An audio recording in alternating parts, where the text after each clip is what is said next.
I never thought a single moment could destroy everything I'd built over 20 years. But when my boss humiliated me in front of everyone in that conference room, calling me dead weight, and suggesting I should step aside for younger talent, something inside me snapped. What he didn't know was that I had accidentally recorded everything. And what he definitely didn't know was that this middle-aged woman he thought was broken was about to orchestrate the most devastating revenge he'd ever face. The fluorescent lights in conference room buzzed overhead like angry wasps as I arranged my quarterly reports on the polished oak table. 20 years with Morrison & Associates, and I still felt that familiar flutter of nerves before big presentations. The morning sun streamed through the floor-to-ceiling windows, casting long shadows across the corporate boardroom where I'd spent countless hours proving my worth.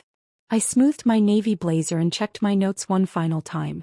The numbers were solid. Our department had exceeded targets by 15%, client satisfaction was at an all-time high, and the new marketing strategy I'd developed had brought in 3 major accounts. At 52, I might not be the youngest person in the room, but I was certainly one of the most experienced. The door opened with its familiar creak and my colleagues began filing in. Sarah from accounting nodded politely, her arms full of budget reports. Mike from sales gave me his usual friendly wave, coffee cup in hand. Jennifer, our newest hire at 28, settled into her chair with the confidence that only comes from never having been knocked down by corporate politics. Then he walked in. Richard Davidson, our department head, strode through the door like he owned not just the company but the entire world. At 45, he carried himself with the arrogance of someone who'd inherited his position rather than earned it. His father had built Morrison & Associates from nothing, but Richard had simply been handed the keys to the kingdom when the old man retired 5 years ago. "Good morning, everyone," Richard announced, not bothering to look at any of us directly. He dropped his leather briefcase on the table with a thud that made my carefully arranged papers flutter. "Let's get this over with. I have a golf meeting at 11. I opened my laptop to pull up my presentation slides, accidentally clicking on the voice recording app I'd been using to practice my speech the night before. The red recording dot appeared in the corner of my screen, but I was too focused on Richard's dismissive attitude to notice. "Davidson," I began, standing up with my presentation remote in hand, "I'd like to start by reviewing our quarterly achievements. As you can see from these numbers." "Sit down, Margaret." His voice cut through the room like a blade. "Nobody wants to hear another one of your boring presentations." The room fell silent. I felt heat creep up my neck as 15 pairs of eyes turned toward me. "I'm sorry, but this is my scheduled presentation time. The quarterly review that you specifically requested." Richard leaned back in his chair, a cruel smile playing at the corners of his mouth. "You know what, Margaret? I think it's time we had an honest conversation about your performance here." My heart began to pound. This wasn't how quarterly reviews were supposed to go. "My performance has been exemplary. Our department exceeded all targets and client satisfaction." "Client satisfaction?" Richard laughed, a harsh sound that echoed off the conference room walls. "Margaret, you're 52 years old. Half our clients probably think you're their grandmother. How can you possibly relate to the modern business world?" I gripped the edge of the table, my knuckles turning white. Around the room I could see my colleagues shifting uncomfortably in their seats. Some looked down at their papers, others stared out the window, but nobody spoke up. "Age brings experience," I managed, my voice steadier than I felt. 20 years of experience that has directly contributed to this company's success. 20 years of doing the same thing over and over again, Richard shot back. 20 years of refusing to adapt, refusing to embrace new technologies, refusing to step aside for younger talent who actually understand what clients want today. The words hit me like physical blows. I'd spent countless hours learning new software, attending training seminars, staying current with industry trends. I'd mentored younger employees, shared my knowledge freely, and worked overtime without complaint whenever the company needed it. "That's not fair," I said, my voice barely above a whisper. "I've adapted to every change this company has implemented. I've exceeded every goal you've set for me." Richard stood up, towering over me with his 6-foot frame. "Fair? Margaret, let me tell you what's not fair. What's not fair is having dead weight in this department when we could have fresh blood, new ideas, people who don't need everything explained to them 3 times. The room was so quiet I could hear the air conditioning humming through the vents. Jennifer was staring at her hands, her face flushed with embarrassment. Mike had stopped taking notes entirely. Sarah looked like she wanted to disappear into her chair. I have never needed anything explained 3 times, I said, standing up to face him. My work speaks for itself. Your work is adequate at best, Richard continued, his voice growing louder. You're stuck in the past, Margaret. You dress like it's 1995, you think like it's 1995, and frankly, you're becoming an embarrassment to this department. I felt tears prick at the corners of my eyes, but I refused to let them fall. Not here. Not in front of everyone. Richard, I don't understand why you're attacking me personally. This is supposed to be a professional quarterly review. This is professional, he snapped. Professionally, I'm telling you that it's time to consider retirement. Time to step aside and let people who actually have something to contribute take over. The words hung in the air like poison gas. Around the table I could see some of my colleagues nodding slightly, others looking anywhere but at me. 20 years of working alongside these people, and not one of them was willing to defend me. I'm not ready to retire, I said, my voice shaking now. I love my job. I'm good at my job. Richard laughed again, that same cruel sound. Margaret, look around this room. Look at the people who are actually driving this company forward. Jennifer brought in the Hartwell account last month. Mike closed the biggest deal in our department's history. What have you done lately besides show up and collect a paycheck? I developed the marketing strategy that landed 3 major accounts this quarter, I said desperately. I trained Jennifer when she started. I've been covering for Mike's client meetings when he was out sick. Anyone could have done those things, Richard dismissed with a wave of his hand. The difference is younger employees do them with enthusiasm, with innovation, with energy. You do them because it's what you've always done. I looked around the room one more time, searching for even one sympathetic face. Jennifer was still staring at her hands. Mike was checking his phone. Sarah was doodling on her notepad. These people I'd considered friends, colleagues, even family were watching me be destroyed and doing nothing. I think, Richard said, settling back into his chair with satisfaction, it's time you seriously considered whether this is where you belong anymore. Maybe it's time to make room for people who actually want to be here. The meeting continued around me as if nothing had happened. Richard moved on to other agenda items, other people's presentations, other business. I sat in my chair, my presentation slides still glowing on my laptop screen, feeling like I'd been hit by a truck. When the meeting finally ended an hour later, people filed out quickly, avoiding eye contact. Jennifer paused by my chair for a moment and I thought she might say something supportive. Instead, she just gathered her papers and hurried toward the door. Margaret, Richard called out as I was packing up my laptop. Think about what I said. Really think about it. I nodded numbly, not trusting my voice. It wasn't until I was back at my desk, staring at my computer screen through blurry eyes, that I noticed the red recording dot still blinking in the corner. The voice recording app had captured everything. Every cruel word. Every humiliating moment. Every second of the most devastating professional experience of my life. I sat there for a long time listening to the office sounds around me. Phones ringing, keyboards clicking, normal conversations about normal work things. But nothing felt normal anymore. Nothing would ever feel normal again. That night, I drove home to my small house in the suburbs, the same house I'd bought 15 years ago when I thought my career was on an upward trajectory. The same house where I'd celebrated promotions that never came, raises that barely kept up with inflation, and promises of advancement that turned out to be empty words. I poured myself a glass of wine and sat in my living room, staring at my laptop screen. The recording file sat there like a loaded weapon, waiting for me to decide what to do with it. I could delete it, pretend the whole thing never happened, go back to work tomorrow and act like Richard hadn't just destroyed my professional dignity in front of 15 people. Or I could do something else entirely. I clicked play and listened to my own humiliation, hearing Richard's words with fresh ears. The cruelty was even worse in replay, the calculated nature of his attack more obvious. This wasn't a spontaneous outburst or a moment of poor judgment. This was deliberate, systematic destruction designed to force me out. But as I listened, something else became clear. Richard had made mistakes. Big mistakes. He'd crossed legal lines, violated company policies, and created a hostile work environment that could cost Morrison and Associates millions in lawsuits. I opened a new document on my laptop and began typing. Not a resignation letter. Not an apology. A plan. If Richard Davidson thought he could destroy a 52-year-old woman without consequences, he was about to learn just how wrong he could be. Before we continue, I'd love to hear from you. Please leave a comment with the word justice if you think she should fight back, and don't forget to subscribe to our channel for more incredible stories. The next morning, I woke up with a clarity I hadn't felt in years. The devastation from yesterday's meeting had crystallized into something harder, more focused. I dressed carefully in my best suit, not because I was trying to impress anyone, but because I was going to war and warriors dress for battle.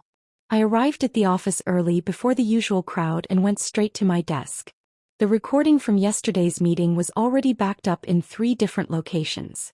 I'd learned long ago that in corporate America, documentation is everything.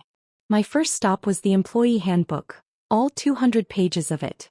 I'd helped write portions of it during my 20 years here, particularly the sections on workplace harassment and discrimination. Richard had violated at least 6 different policies in that conference room, and I had it all on tape. I spent the morning researching employment law, reading case studies of age discrimination, and familiarizing myself with the legal protections I'd never thought I'd need. The Americans with Disabilities Act, the Age Discrimination in Employment Act, state laws protecting workers from hostile work environments. It was all there, waiting for someone smart enough to use it. Around 10 o'clock, Jennifer approached my desk hesitantly. She looked like she hadn't slept well, dark circles under her eyes and her usually perfect hair slightly disheveled. "Margaret," she said quietly, glancing around to make sure no one was listening. "About yesterday's meeting. I wanted to say something, but I didn't know how." I looked up from my computer screen, studying her face. "What would you have said?" "That it was wrong. The way he talked to you, the things he said, it was completely unprofessional." She twisted her hands nervously. "You've been nothing but helpful to me since I started here. You trained me, answered all my questions, never made me feel stupid for not knowing things. But you didn't say anything," I pointed out, not unkindly. Jennifer's face flushed red. "I was scared. I'm still in my probationary period, and Richard has made it clear that he doesn't tolerate what he calls disruptions in meetings. I was afraid if I spoke up, I'd be next." I nodded slowly. Fear was a powerful motivator, and Richard had cultivated it expertly throughout the department. "Jennifer, can I ask you something? Has Richard ever made inappropriate comments to you about age, appearance, or gender?" She looked around nervously again, then leaned closer to my desk. "He told me when I was hired that he was glad to finally have someone young and attractive representing the department. He said the clients would appreciate having someone they could relate to instead of." She trailed off, looking embarrassed. "Instead of someone like me," I finished. "I'm sorry, Margaret. I should have reported it, but I needed this job. I have student loans, rent, car payments." I reached across my desk and touched her hand gently. "You don't need to apologize to me, Jennifer. But I want you to think about something. If Richard can destroy my career after 20 years of loyal service, what do you think he'll do to you when you're no longer the youngest person in the department?" The color drained from her face as the implication sank in. "You think he'll do the same thing to me eventually?" "I think Richard Davidson is a predator who uses fear and intimidation to control people. And predators don't stop until someone stops them." Jennifer was quiet for a long moment, processing what I'd said. Finally, she looked up at me with something new in her eyes: determination. "What can I do to help?" That afternoon, I had similar conversations with 3 other colleagues. Sarah from accounting had been passed over for promotion twice in favor of younger, less qualified candidates. Mike had been written up for attitude problems after questioning one of Richard's decisions. Even Tom from IT had stories about Richard's inappropriate comments and unreasonable demands. By the end of the week, I had a clear picture of Richard's pattern of behavior. He systematically targeted anyone he perceived as a threat or inconvenience, using humiliation and fear to maintain control. The meeting where he destroyed me wasn't an isolated incident. It was his standard operating procedure. I also discovered something else interesting. Richard had been using company resources for personal expenses. Golf memberships, expensive dinners, even a weekend trip to Las Vegas that he'd claimed was for client development, but had actually been a bachelor party for his college roommate. The evidence was all there in the expense reports, hidden in plain sight because no one had ever bothered to look closely. Richard had been stealing from the company for years, confident that his position protected him from scrutiny. I compiled everything into a comprehensive file: the recording of my humiliation, witness statements from other employees, documentation of policy violations, evidence of financial impropriety. It was a devastating case against a man who thought he was untouchable. But I wasn't ready to use it yet. Richard had humiliated me publicly, and I wanted his downfall to be equally public. I wanted him to feel the same shame, the same powerlessness, the same devastating loss of dignity that he'd inflicted on me. I started researching Richard's schedule, his habits, his social calendar. He was active in the local business community, serving on boards and speaking at conferences. He prided himself on his reputation as a dynamic leader and innovative thinker. That reputation was about to become his greatest vulnerability. The opportunity came sooner than I'd expected. The Greater Denver Business Association was hosting their annual leadership conference, and Richard was scheduled to be the keynote speaker. The topic of his presentation was building high-performance teams through effective leadership. The irony was almost too perfect. I registered for the conference using my personal credit card, not the company account. I also reached out to my network of contacts. 20 years in the business had given me relationships throughout the city. I called in favors, made suggestions, and planted seeds. By the time the conference date arrived, I had ensured that several key people would be in attendance. A reporter from the Denver Business Journal, the head of HR from our biggest competitor, and 3 board members from companies that did significant business with Morrison and Associates.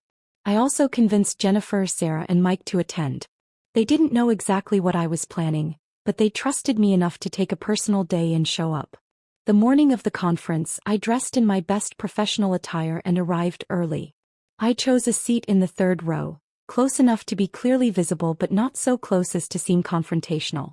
I tested my phone's recording app and made sure the audio file from that devastating meeting was ready to play. Richard took the stage at 10 o'clock sharp, looking confident and polished in his expensive suit. He launched into his presentation with the smooth delivery of someone who'd never doubted his own importance. Leadership, he began, is about making tough decisions. It's about having the courage to tell people what they need to hear, even when it's difficult. I almost laughed at the audacity. He was actually using his cruelty as a selling point, reframing his abusive behavior as strong leadership. In today's competitive business environment, Richard continued, we can't afford to carry dead weight. We need teams that are dynamic, innovative, and forward-thinking. There it was, the same language he'd used to destroy me, now being presented as business wisdom to a room full of executives. I waited until he was 20 minutes into his presentation, until he was fully warmed up and confident, until the audience was engaged and listening intently. Then I stood up. "Excuse me, Mr. Davidson," I said, my voice carrying clearly through the conference room. "I'd like to ask you a question about effective leadership." Richard's eyes found me in the audience, and I saw a flicker of recognition followed by annoyance. "I'll be taking questions at the end of the presentation, ma'am." "I think this question is relevant to what you're discussing right now," I continued, pulling out my phone. "You mentioned making tough decisions and telling people what they need to hear. I'm wondering if you could explain to this audience exactly what you mean by that." The room was completely silent now, all attention focused on the unexpected interruption. Richard's confident smile faltered slightly.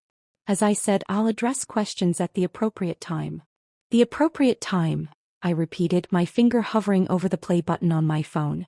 "Like the appropriate time you chose to tell me, in front of 15 colleagues, that I was dead weight who should step aside for younger talent?" Richard's face went pale. Around the room I could see people leaning forward, sensing drama. "Ma'am, I don't know what you're referring to, but this is neither the time nor the place." "Actually," I interrupted, "I think this is exactly the time and place.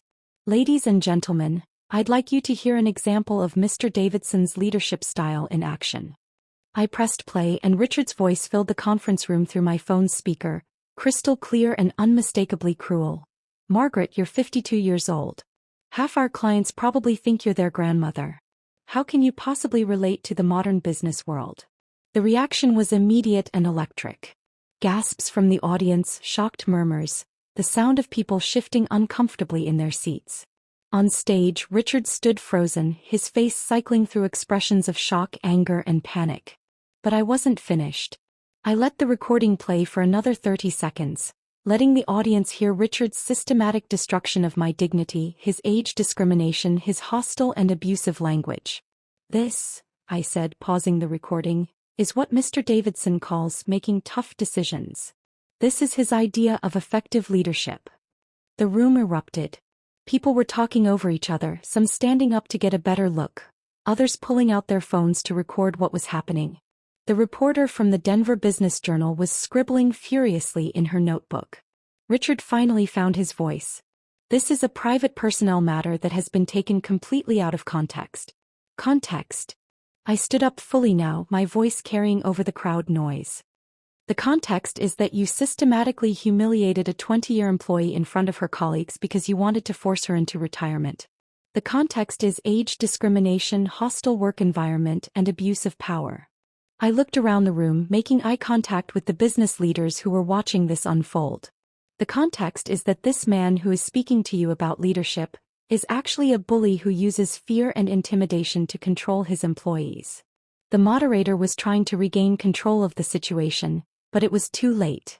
The damage was done. Richard's reputation was crumbling in real time, in front of the very people whose respect he'd spent years cultivating. "Furthermore," I continued, pulling out a folder of documents, "Mr. Davidson has been using company funds for personal expenses, violating multiple employment laws, and creating a toxic work environment that has driven away talented employees." Richard stepped away from the podium, his face now completely white. "Security," he called out weakly, but there was no security at a business conference. The reporter from the Denver Business Journal approached me as the crowd continued to buzz with excitement and shock. "Ma'am, would you be willing to give me an interview about this situation?" "Absolutely," I replied, watching Richard flee from the stage like the coward he'd always been. "I have documentation, witness statements, and 20 years of experience with Mr. Davidson's leadership style." As I walked out of that conference room surrounded by people who wanted to hear my story, I felt something I hadn't experienced in years. Power. Not the power to hurt others like Richard had used, but the power that comes from standing up for yourself and refusing to be silently destroyed. The best part was yet to come. The story hit the Denver Business Journal's website that afternoon, complete with audio clips from the recording and quotes from other Morrison and Associates employees who had finally found the courage to speak up. By evening, it had been picked up by 3 other local news outlets and was trending on social media. My phone rang constantly, reporters wanting interviews, employment lawyers offering their services, and former colleagues expressing support and sharing their own stories about Richard's behavior. But the most satisfying call came at 7 o'clock that evening. It was from James Morrison Sr., the founder of Morrison and Associates and Richard's father. "Miss Thompson." His voice was grave and formal. "I owe you an apology. I had no idea what my son was doing to the employees of this company." "Mr. Morrison," I replied, "I appreciate you calling, but the apology I need isn't from you. You won't be getting one from Richard," he said bluntly. "He's been terminated, effective immediately. His employment contract has been voided due to policy violations and misuse of company resources." I sat down heavily in my living room chair, the magnitude of what had happened finally sinking in. "He's been fired?" "Fired, and he'll be facing criminal charges for embezzlement. The financial irregularities you documented go back 3 years and total nearly $200,000. $200,000. Richard had been stealing from the company while telling employees like me that we were the problem." "Miss Thompson," Mr. Morrison continued, "I'd like to offer you Richard's position as department head, along with a substantial salary increase and a formal apology from the board of directors." I was quiet for a long moment, processing the offer. 6 months ago, I would have been thrilled at the prospect of such a promotion. But now, after everything that had happened, I realized I wanted something different. "Mr. Morrison, I appreciate the offer, but I think I'd prefer a different arrangement. I'd like to work as a consultant, helping companies identify and address workplace harassment and discrimination. I believe Morrison and Associates could be my first client." He was quiet for a moment, then chuckled.